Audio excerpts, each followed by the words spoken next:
Son günlerde İsveç'te milliyetçi bir parti liderinin Kur'an'a hakaret niyetiyle, Kur'an'ı yakmak niyetiyle yapmak istediği bir teşebbüs var. Ve bunu yaparken bir İslam ülkesi olan Türkiye'nin büyükelçiliği önünde de bunu yapacağını deklare etmiş ve İsveç yetkililer de buna müsaade edeceğini ifade etmişler.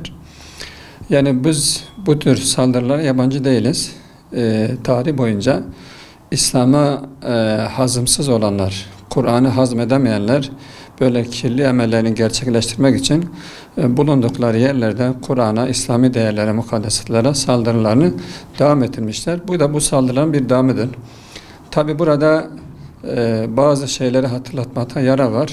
Birincisi, bu işe cüret edenlere diyoruz ki yaptığınız bu pervasızca, bu ahmakça saldırılarla hiçbir sonuç elde edemeyeceksiniz. Hiçbir kazanımınız olmayacaktır.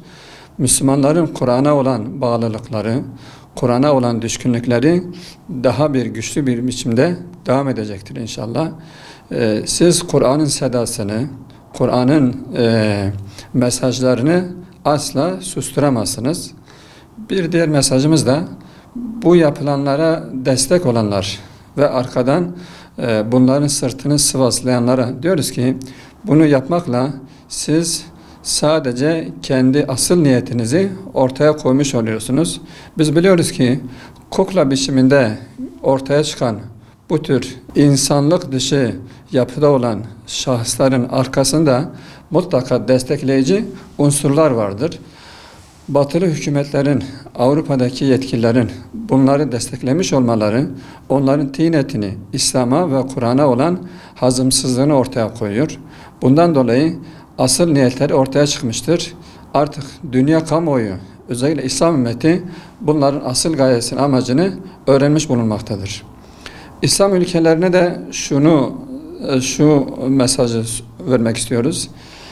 İslam ülkeleri bir bütün halinde hep beraber vahdet dahilinde bir dik duruş gösterirlerse ve bu yapılanlara karşı muazzam bir tepkiyi en üst perdede gösterecek olurlarsa inşallah bu tür teşebbüste bulunanlar hedeflerine ulaşamayacaklar ve karşılarında bulunan muazzam bir İslam birliği karşısında eriyip gideceklerdir. Ve buradan halkımıza da şu hatırlatmada bulunuyoruz. Kur'an o kadar muazzam bir ilahi kaynak ki, Allah'ın kelamı ki, Kur'an insanların hayatını değiştirecek muazzam bir etkiye sahip olduğundan dolayı İslam dışı güçler bunu fark ettiklerinden dolayı Müslümanların Kur'an'la bağlarını koparmaya çalışıyorlar. Binbir fırıldaklarla, binbir çeşit oyunlarla, düzenbazlarla, hilelerle bu işi yapmaya çalıştılar. Fakat Müslümanlar içinden Kur'an sevgisini, Kur'an bağlılığını koparamadılar. Şimdi ise tahrik niyetiyle, kendi egolarını tatmin niyetiyle böyle bir teşebbüste bulunuyorlar. Buna karşılık verilecek en güzel mesaj, Kur'an'a daha fazla sarılmak, Kur'an'ı okumak, Kur'an'la amel etmek, Kur'an misyonuna göre hayatımızı hem bireysel hem toplumsal olarak dizayn etmektir. Ve bu yapılanlar karşısında Türkiye hükümetine ve yetkililerine de sesleniyoruz ki bu yapılanlar bütün Müslümanlara yapılmış bir saldırıdır.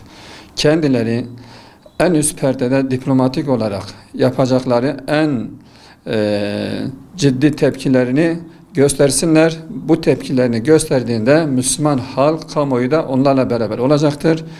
İsveç hükümetine karşı diplomatik bağlarını koparmak dahil her türlü adımları atmalarını bekliyoruz.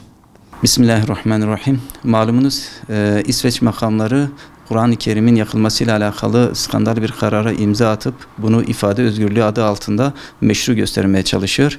Netice itibariyle Kur'an İslam dünyası açısından ne kadar önemli olduğunu hepimiz biliyoruz. Bizim hayat rehberimizdir, bizim düsturumuzdur. Bize yol gösteren bir hidayet kaynağıdır. Biz İslam camiası olarak, Müslümanlar olarak Allah'ın kitabına sahip çıkma noktasında elimizden gelen tüm çabayı sarf edeceğimizi buradan ilan etmek istiyoruz. Yaptıkları bu alçakça eylem herhangi bir karşılığı, herhangi bir neticesi olmayacaktır. Allah Azze ve Celle 1400 yıl önce nasıl bu Kur'an'ı bize gönderdi ve kıyamete kadar da koruyacağını vaat ettiğini bildiğimiz üzere bundan yana bir çekincemiz ve şüphemiz yoktur. Allah'ın nurunu ağızlarıyla söndürmeye çalışmaları beyhudedir. Herhangi bir işe yaramayacaktır. Bu çalışmaları, bu gayretleri neticeye ulaşmayacak olup Rabbim nasip etse Batman'da 22 Ocak Pazar günü Kur'an'a sahip çık mitingi düzenlenecek. Kur'an Nesli platformunun düzenlemiş olduğu bu etkinliğe biz Mustazaflar Cemiyeti olarak destek veriyoruz. Kadını, çocuğu, erkeği, yaşlısıyla herkesi, tüm kardeşlerimizi, tüm üye ve gönüllülerimizi bu lanetleme mitingine davet ediyoruz. Kur'an bizim hayat düsturumuzdur, bizim rehberimizdir. Ona sahip çıkma adına elimizden gelen tüm gayretleri, tüm çabaları seferber etmeye hazırız.